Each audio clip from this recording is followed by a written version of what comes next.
Okay, so today we are supposed to talk about hyperactivity, ADHD, right? Mhm. And well, maybe you start because you wrote something about it, and then it came to this conclusion that we want to talk about this today. Would you Oh, like to start with a question or an idea or anything? I mean, the question actually came from someone that follows me. So, I was just talking generally about the issue with rewards and like, Oh, yeah, yeah, yes, right. yeah. So how it diminishes motivation from the child, like natural motivation to do the right thing, right? So if you're trying to get your child to potty, they should just potty because it empties their tummy. If you're trying to get your child to study, they should study because they desire to learn. If you're trying to get a child to do chores, they should do that because it's part of, I mean, family contribution. The way they have privileges, they also have contributions as chures. You So they should give, have, you learn to give, you right. learn to, yeah, to be there for another without asking something in return. Yeah. Exactly. And like in life, there's not a reward to do things, right? And even if there is, even if it's like you're doing a job for money, that should never be the cause, because then Yeah. how how long can you really sustain? And this is one of the things that make people less resilient, right? When it doesn't come from within. So Yeah. the question now was like, the person had a question that, how does this apply? Like, she does have a child with ADHD, so she struggles how using that she can apply it with her neurotypical child. But while with the child with ADHD, she struggles not using rewards. And I'm like, this is a good question because I'm not really versed in that topic. You, apart from being a child psychologist, you also do have one child who is neurodiverse and neurodivergent, and then you also have like neurotypical kids. So I'm like, you probably really will be able to talk a lot on this regarding reward. Yeah, Yes. honestly, yes. And thank you for saying that. Yeah. I'm not a child psychologist, I'm more general, but I work Okay. with children as well because I work with the entire family and I look more at when there are symptoms like depression or a problem. I'm Mhm. not looking only at the behavior and change the behavior, but why and what makes this the behavior. Now, when I got my second child, he was definitely he was diagnosed for ADHD like 11 on the scale from 1 to 10. So that changed the course of my life entirely because I got children as a with the desire to give them a good life. I was in the Netherlands, right?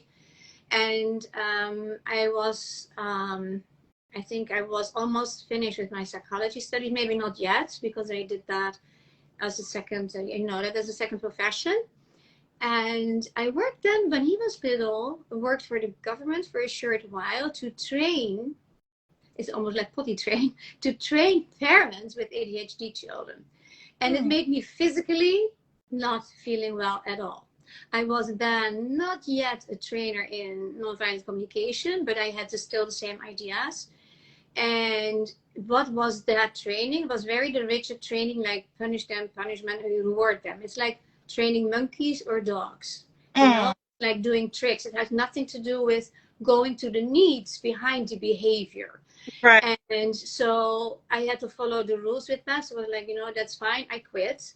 And over the course of the years, I learned so much from my son, but I went everywhere to understand how I could help him. What you see often with hyperactive kids is that their energy is like not grounded, their energy is loose. And so that I can talk about that too. But what I would like to share with Pops Up now is that it often comes with a lot of sensitivity for food, and or you can have eczema or lactose intolerance, you name it. And my son, I was very much in favor of breastfeeding because I think that's just the best to do as the quality of building their bodies to grow, right? And so that went well, but he was so allergic. So then I had a choice to go to, I start from the beginning. I had a choice to go to the hospital and to get all these tests with the needles. And it's like, I'm not going to subject a little baby of 2 months to all those tests. And I was asking and asking, and with the doctor, what other alternatives are there? And they said, there's Touch for Health. It's like kind of way of kinesiology, and then they are testing muscle testing, what could be right or wrong for him. Now the interesting thing is, I went with him. He was on my lap as the baby, and you do the muscle testing. And acupuncturists can do that. You know, homeopathic doctors can do the same thing. It's all like the muscle testing if you choose to do that. And it tested that he was very lactose sensitive.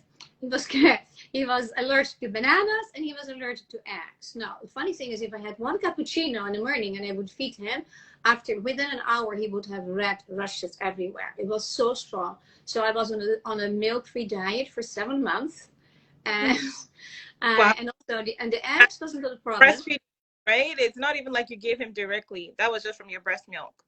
Yeah, Is the that breast milk. Even it's so in my body digesting it, he got it through the breast milk, super allergic. Wow. So for 7 months I did that, 8 months probably. And the funny thing is, one day I had an older child already, 3 years older, and I gave her a banana, and he was there too, and he was of course very active. And I put his face like this. You're such a sweetie beatie, you know, something nice. I said like this. Then I had to imprint a minute later of the thumb that had touched the banana was on his skin. So you see, the skin is also symbolic for protection of your body, but it says also how porous it is. Porous, I don't know how you say that, because the sensitivity of the person is also visible in that way. So, and the same with the egg, I had to introduce a little bit of egg eating to him, and that gave us a lot of inflammation. But now he's 26 and he's perfect. He can eat everything, is very aligned with what he can eat and cannot eat. He eats milk, everything, you know, he's totally fine. You don't know nothing you can notice about it. So when if you start so difficult as a baby, because he was crying a lot, he couldn't sleep long, it was itching everywhere, you know, it was hard. So having that done, when he started to walk, we got a better impression about him. And he always saw everything like as a great challenge. Now, I read in that time too that probably the big discovery, people that did make the big discoveries in the world were probably ADHD, because of their search for new things and going around and being bored in the same place for a long time. So that was like, okay, that's interesting. Now, one of the very good things I learned over the time, not with that course that I gave, because I had to follow that with the books, like with the rewarding punishing, is, for instance, understand the brain. So, and that's for many children, great. And if you want to do something, I trained my son, stop, think about it, because they don't do that naturally. They think and they do. And there is no space in between. And that space in between will make you decide, is that a good decision or not? You know, will that be good to do this or not? So he didn't have that. So so I trained him, stop. He could physically stop and think and then act. So I spent a lot of time over the course of years. I also wanted to adapt to his needs, you know, and that is very important. That means not more than 1 appointment a day, keeping his life calm. I went into color therapy, psychology. I did that already before. I knew about it a lot. So I made his room very calm. His sheets were like dark blue, because that is a very soothing and calming color. So I worked on all the senses too. So his room was in the natural colors. And as I said, and no electricity around, absolutely no television in the room ever. I don't do that with the kids. I see you look in a certain way. Are there questions that you feel like? I'm taking notes. Oh, okay. Yeah, so that I can put some summaries once like I'm done with the live of what we talked about. Because this isn't something I'm talking. Yeah. It's not something I'm familiar with, so I need to take notes. Yeah. Now, let me fast forward. So this stop, think, do, or act is something I put it on the refrigerator, and it was really something I trained him in.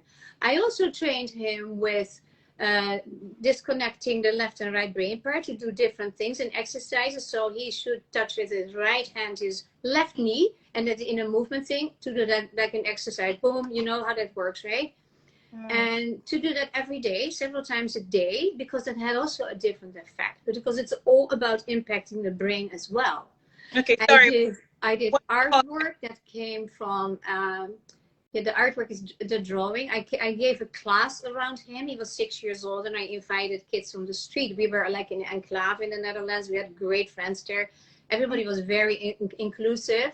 So I gave for 6 kids around him that they didn't have to pay, because I did it for my son, because he would not otherwise do it. So his friends were there, and they were drawing mandalas. Now the mandala is a circle with beautiful things in it, and I taught them how to make them. So we did different kinds of things. I taught them color work, and it was focusing on what you were doing. And he was always done the fastest. Everybody was still painting, drawing. After 20 minutes, he couldn't sit anymore.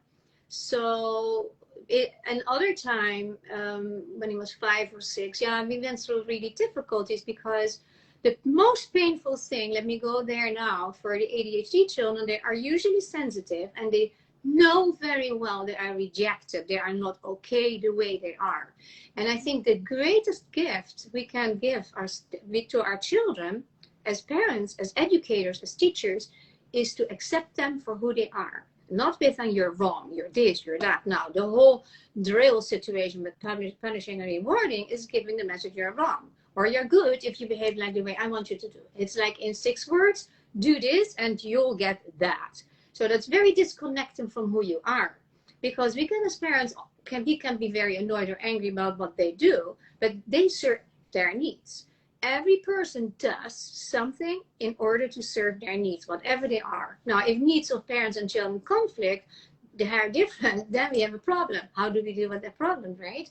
So I stepped very much into his footprints, and I realized he started to bite nails when he was 4 years old. He was in the Waldorf school, which is pretty child-friendly in Holland, but still he felt, he had always that overview. He understood things differently, and he got very clear that he wasn't welcome with certain people, that the babysitters in some of the homes near us didn't like him because he was too wild. So there was even a period when he was 4 years old, he didn't want to play outside, because we had an outside place for kids. And it was very nice for a half year, because he felt so rejected. And I have always been telling a lot of stories to my kids, so I have given him the extra care. I did also something with him. It was very nice when he was 6 or 7, 5, 6, 7. I got from a friend candles in all colors. That's like a kind of psychology thing too. So then at the end of the day, we were sitting somewhere, and then he could choose a color, and the color he chose would tell him how he felt about that day. Now, sometimes the color of he chose the black one, then I knew something happened. Sometimes he took the yellow one, that's like the light, and it has all, you see the chakras, you can see that everywhere. The meaning of the colors are very insightful for how you feel. And a kid doesn't like to express how they feel. They can, if specifically when they're overwhelmed, they cannot say that, right? No. Sorry, Was also, yeah. At what age did you do that? And the candles, 5, 6, okay. 7. Is it even something that you can do is it specific for like someone with ADHD, or can that work with any? Of course, if you feel okay. inspired that you want to be emotionally connecting with your kid, then you do that. But I was really looking like, wow, the environment is not understanding of him. When we got the label, and I of course had diagnosed him. You don't diagnose your own kids professionally. You don't do that, but you do, right? And I had very, very close friends. They were both neurologists, and they told me really wouldn't think it was ADHD, because he can focus so well. And said, he can focus so well when it has his interest, but when it's less interesting, hook.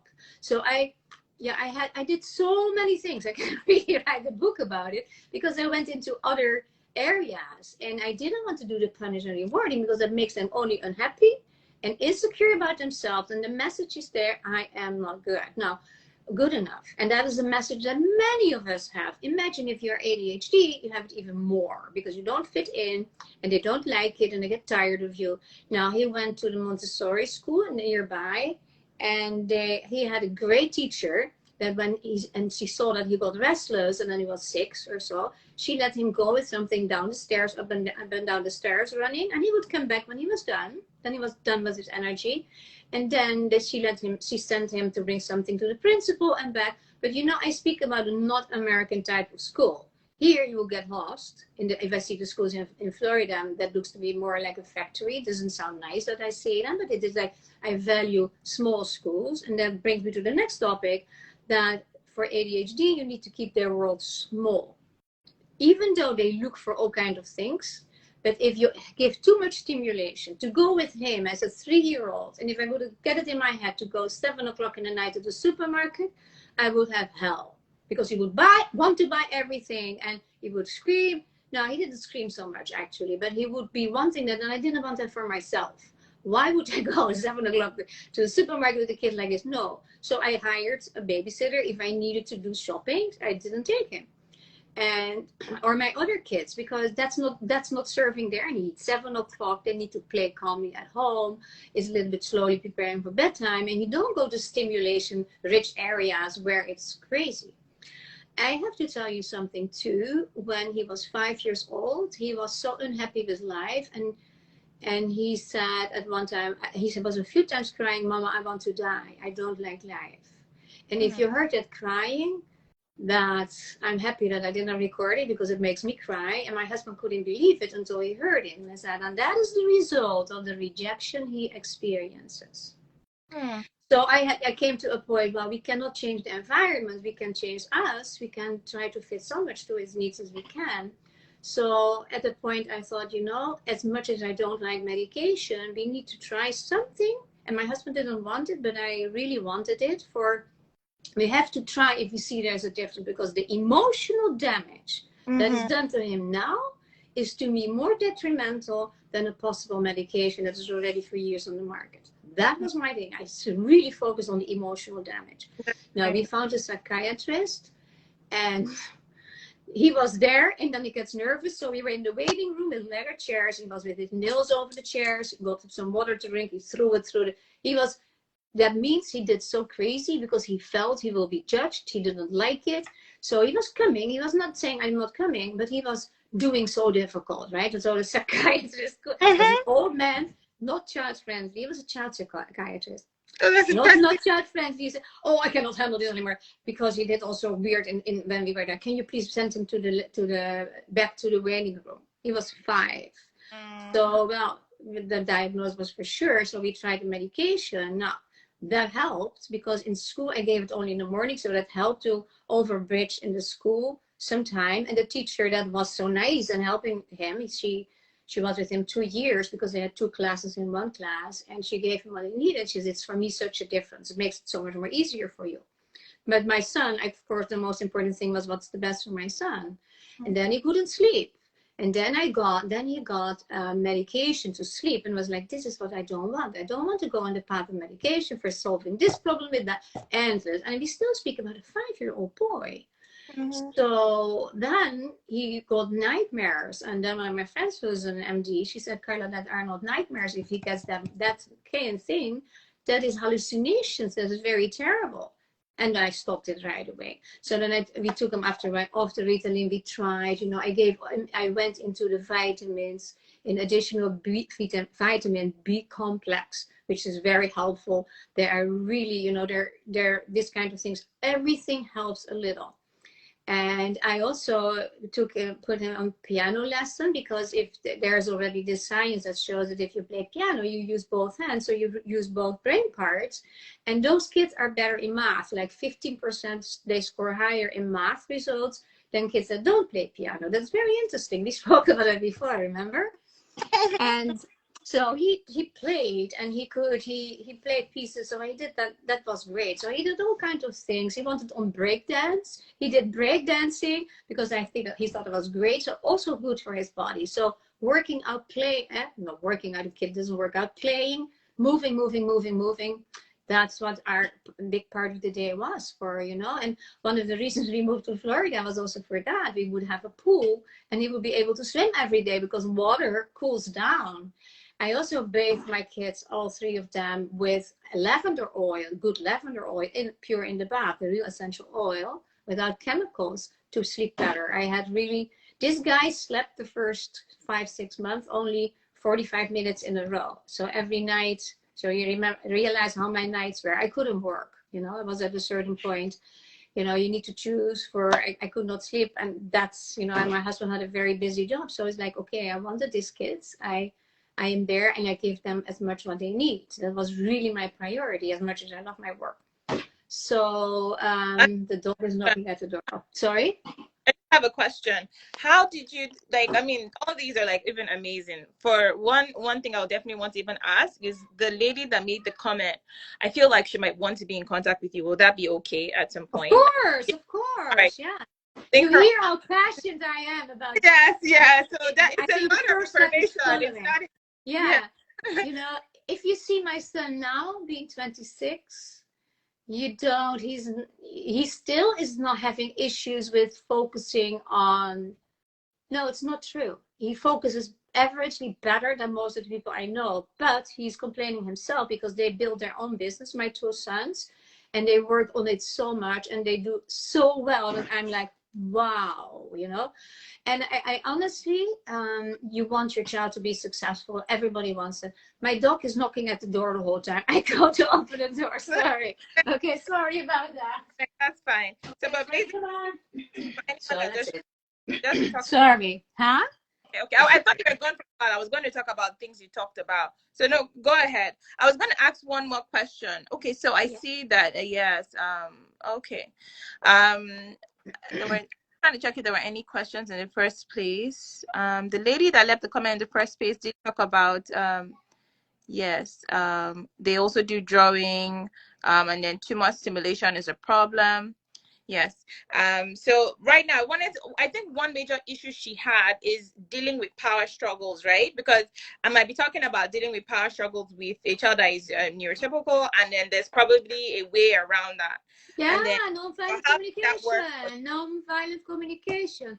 Are you feeling yada yada yada because you need yada yada, and you already Ngozi are far with that, but that you really go in. It's the power struggles you have with any kid if you don't give them the space, and the power struggle is a challenge for parents. How do I talk when I get my needs met and that my kid is happy too? Now, most parents, for eons, were using power to get their kid to do what they wanted. And we came from that background of obedience. The best kids were the obedient kids. They would swallow their own needs. They wanted to please and want to be liked and loved because they were afraid for the punishment.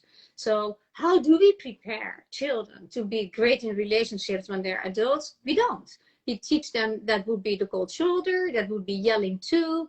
There's so much to say about that. So if you connect with the feelings and then to the needs, and I was very good in reading the needs of my son because young kids cannot say that easily. And you do that too, Ngozi. That's why I really love your videos that are so helpful. No, it is just, what is it here? And sometimes it was hard because we could go to a birthday party and in our enclave where everybody knew each other very well. And then you have the cake and then 3 candles.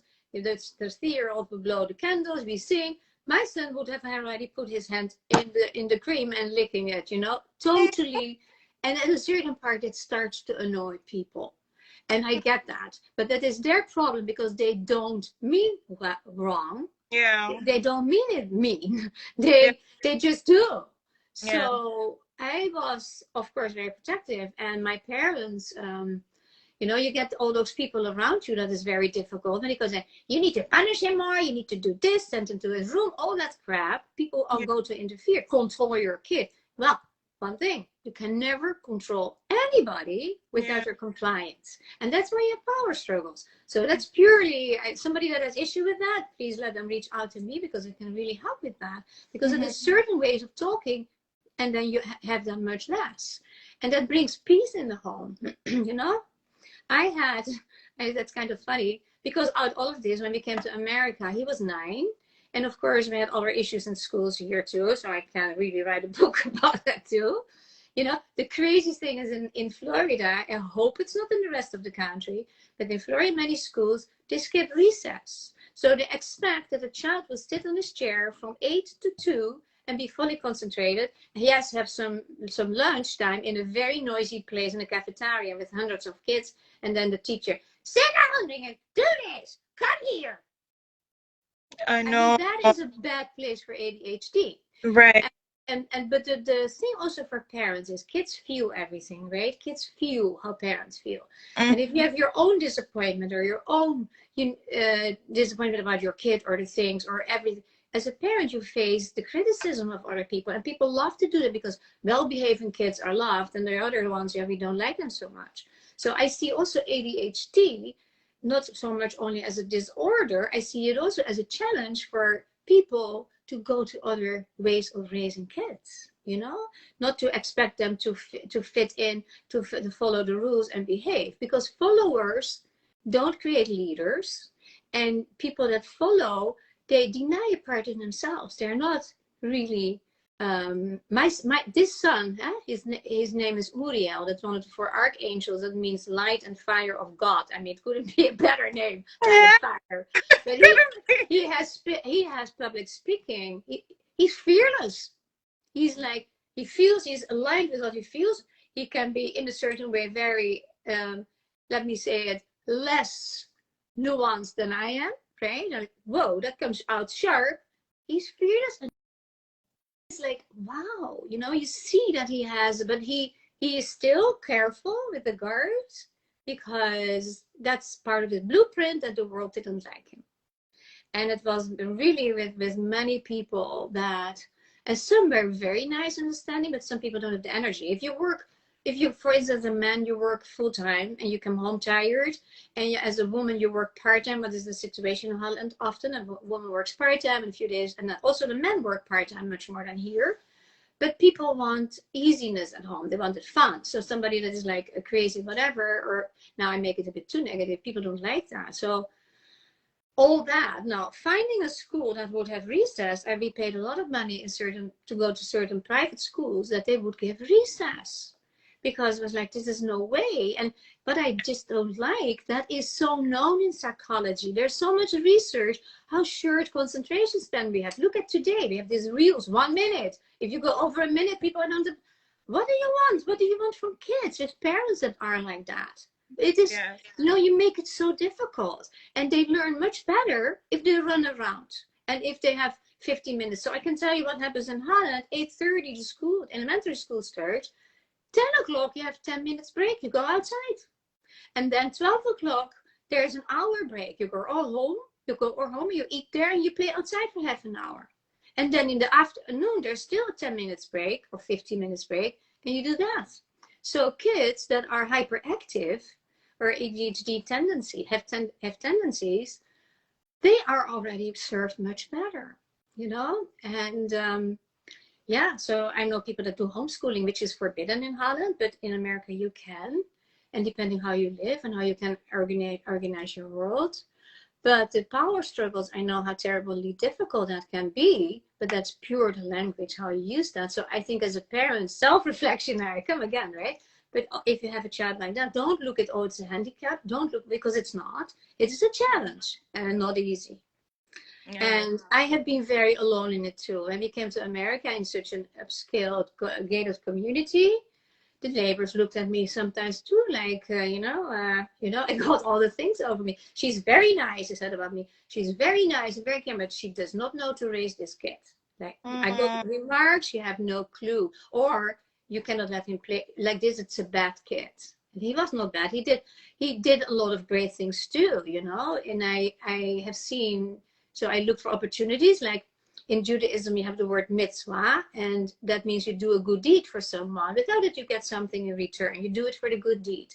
So I did it with my kids. They from the schools we were visiting, elderly people, and they bonded all so well with him. They were like, oh, what a lovely little guy. When you come again, and he was like 9 or 10, but he was the grandparents he didn't have anymore. It was like, oh, great, I made it so nice. Yeah. So there are also people that recognize it. They recognize.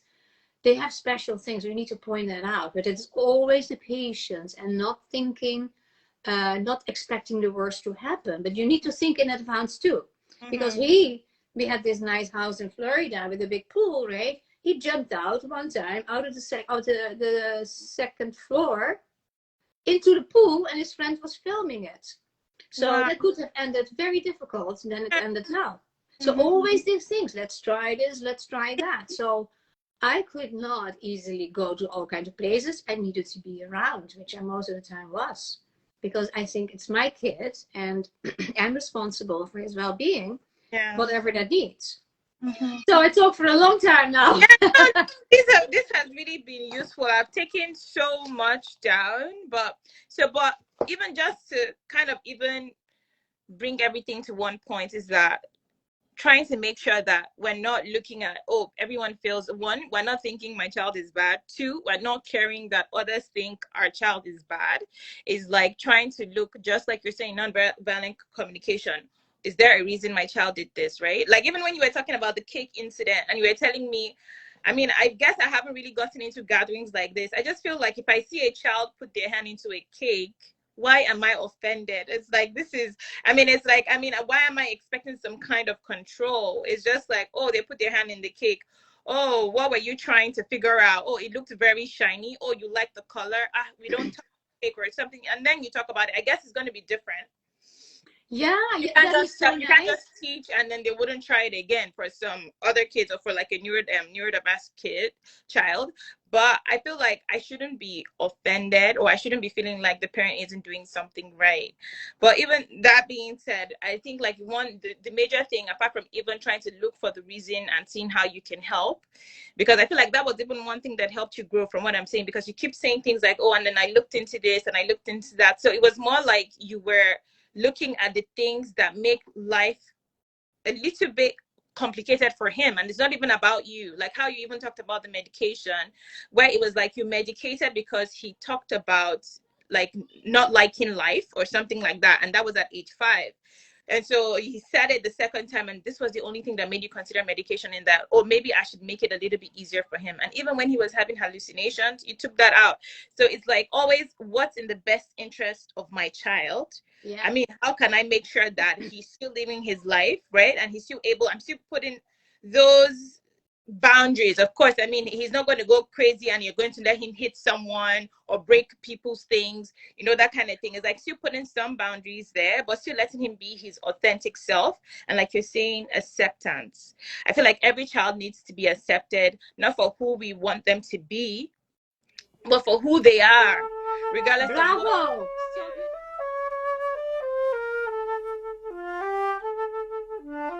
I'm Carnival Wellstone, founder of Heart-Based Solutions, where I help you with psychology, neuroscience, and holistic modalities transform your life, career, and relationships. If you're new here, make sure you click the subscribe button and hit the bell to get notified for new videos. Any link that I mentioned in this video, you can find in the description box below.